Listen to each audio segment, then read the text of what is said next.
Hi everybody, I just wanted to make another video. I really appreciate all the comments and likes last time, and you're right, I can't let the creeps get me down, so thank you guys for all the support. Also, I got a lot of comments from like nursing students and nursing people, and I thought it'd be cool because it's like July and it's about time where the people who graduated in the spring are going to start their jobs. So it's going to be kind of ASMR style. I have my microphone and everything here, but it's also going to be geared towards those nurses who are starting here soon. So I hope you guys like it, and if you do, like and subscribe, and yeah. Okay guys, so here are 10 tips that I have for nurses that are basically going to start as new grads. I started in ICU, so they're probably going to be more geared towards that, but they can probably be used in any setting.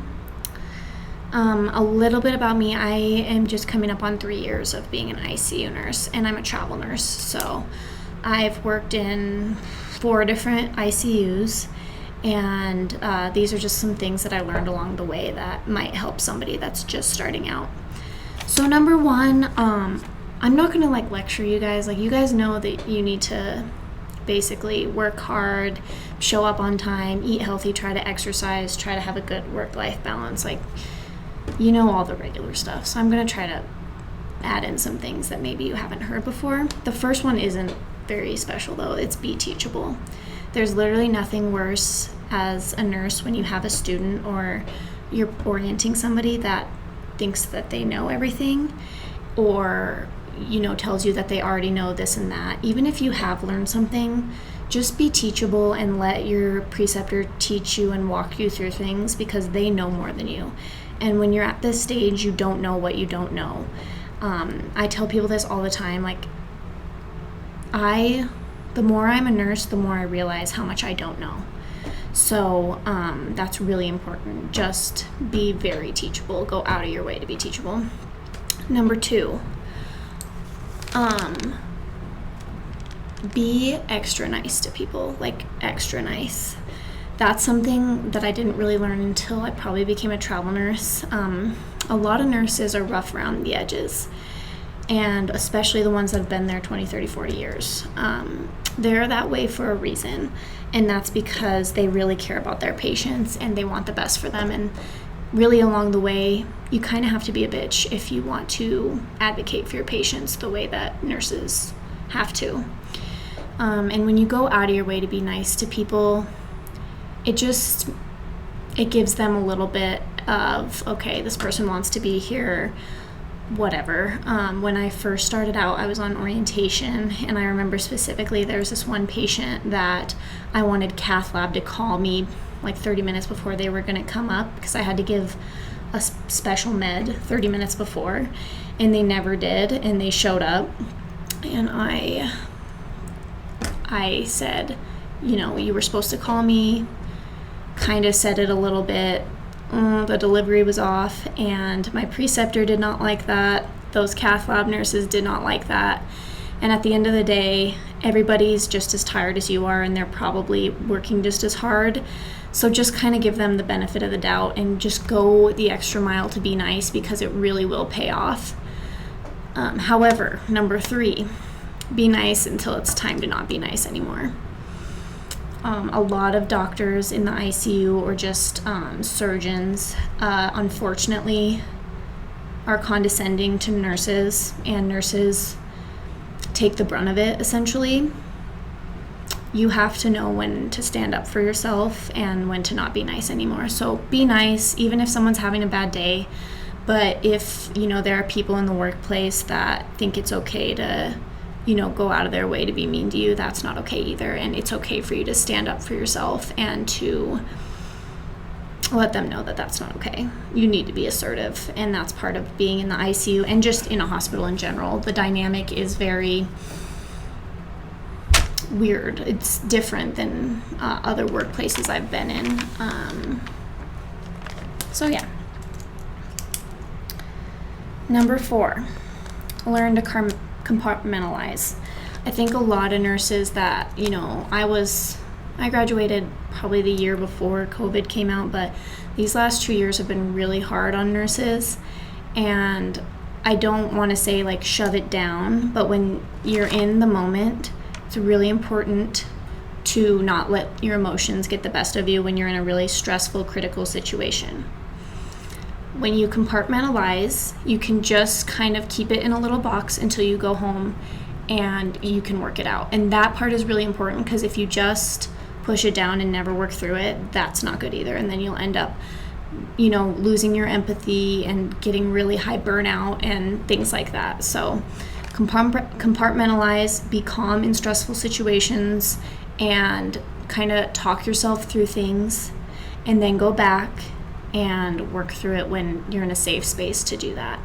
And another thing that's really helpful after really stressful codes, whatever, is to debrief with your team. A lot of places say they do that and they don't. I've actually only ever done that once, and I've been in God knows how many codes, but it was helpful, I feel like. Okay, seeing the big picture is a very important nursing skill to have. It's almost an art. When you're a new grad, you get hyper fixated on little things that don't necessarily contribute to the big picture.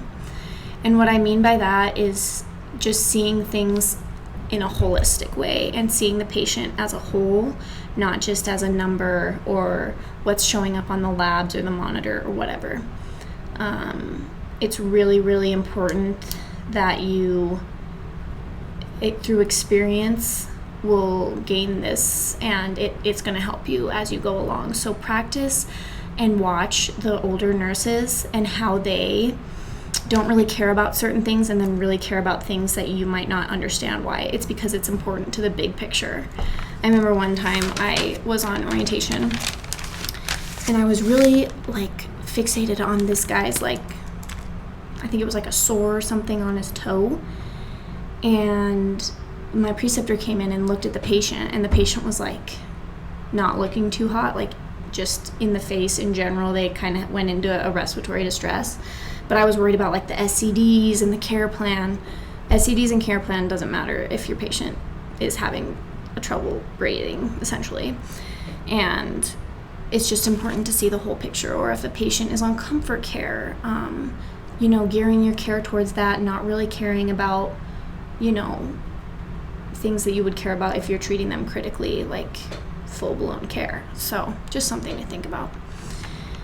Put first things first is number 6, and this is something that I had to learn really early. You're not going to be able to go into the room and do everything you want to do that moment, especially when you have 2, 3. Hopefully you don't have 3, but probably you will. You need to make sure your drips are running, so I always go meds, patient care, charting. Meds, patient care, charting, and I just go through that. Sometimes you don't even get to the charting. You're just doing meds, patient care on all your patients until you can actually literally chart. But put the first things first. Airway, breathing, circulation, check your meds, your drips, and then go into more of the, bed baths don't matter until your patients are thoroughly assessed and whatever. So just something to think about.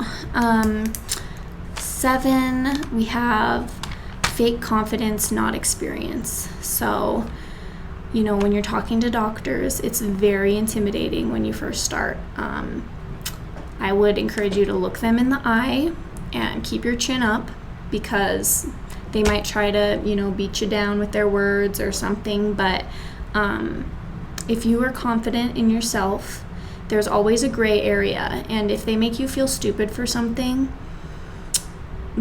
nursing and medicine in general is not black and white. There's always a reason for something. So just remember that, and don't really let them get under your skin. Always be assertive. Like I said in the first couple ones, just look them in their eyes, stand straight up, do not show any weakness. Don't fake your experience. Don't act like you know things you don't. But also, the dynamic in the hospitals, especially big level 1 traumas or whatever, can be interesting. So you have to know when it's important to stick up for yourself.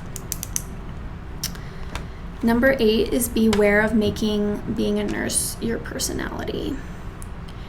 And I say this because a lot of people, like when you're in nursing school, that's the only thing you can think about and do.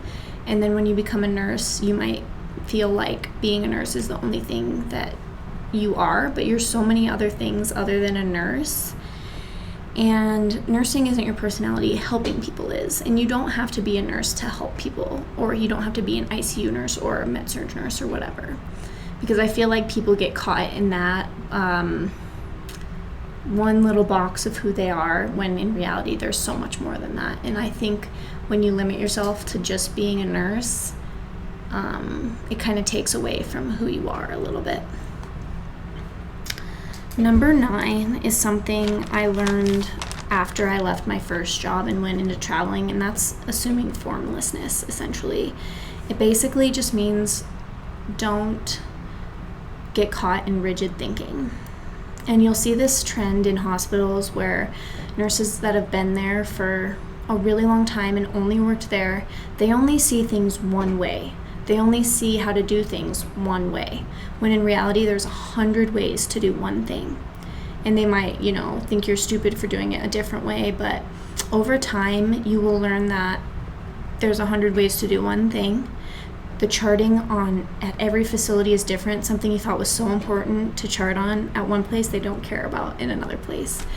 And you really learn the importance of taking care of the patient, which is the most important thing, and then all the other bullshit is peripheral. So when you can learn how to be flexible, be critical in your thinking, and also be formless in your art of nursing, essentially, it makes you a more well-rounded nurse. And that's why staying in one place, and that's just not for nursing, that's for everything, staying in one place for too long can create a rigid type of thinking that isn't necessarily beneficial for growth. So practice this, and especially if you want to become a travel nurse, practice doing things a different way and being extremely efficient in your days, and seeing how you can be efficient one day and trying out a different method another day. I'm not perfect at this, even at my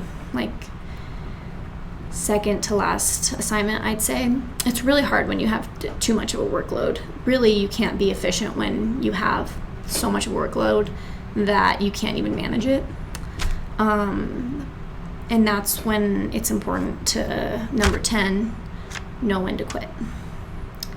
And this is something I wish somebody had told me when I started, because quitting was seen as you were weak or you couldn't take it. When in reality, nursing is a really hard profession, and they almost set you up for failure in a way, especially as a staff nurse.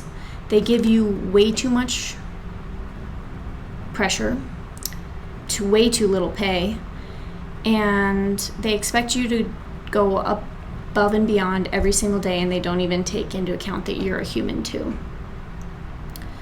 Like when I first started, I was having 3 ICU patients all the time, and simply that's just too much sometimes. And I wish somebody would have told me that it was okay to quit, because my mental health was suffering. Working nights is really hard on some people. And when I quit and went to my first travel assignment, that one was hard too. But I stuck it out because it was my first one, and then it got better. And then I learned that you can go to hospitals that are unioned, and they actually have break nurses, and they don't give you way too many patients. And that was a game changer for me, because I realized that it wasn't me, it was the environment I was in. And it doesn't make you a bad nurse to be burnt out. In a way, it makes you a really good nurse, because you care a lot and you want things to be better. But it's really hard to make change in those facilities that are just, they don't care about nurses a lot of places, almost everywhere. And they will literally just beat you and crush you till you're on your last limb. So just know when to quit. It would be my last piece of advice. It doesn't make you a bad person if you want to quit. And yeah, that's all I have. Those are my 10 little pieces of advice. I did get a question on this. This is Fast Facts for Critical Care. You can get it on Amazon. I had some people ask about that on my last video. But yeah, let me know if you guys want more nursing content or more ASMR content. This was more nursing. I don't even think there's any ASMR in this, but yeah, just let me know, and thanks for watching.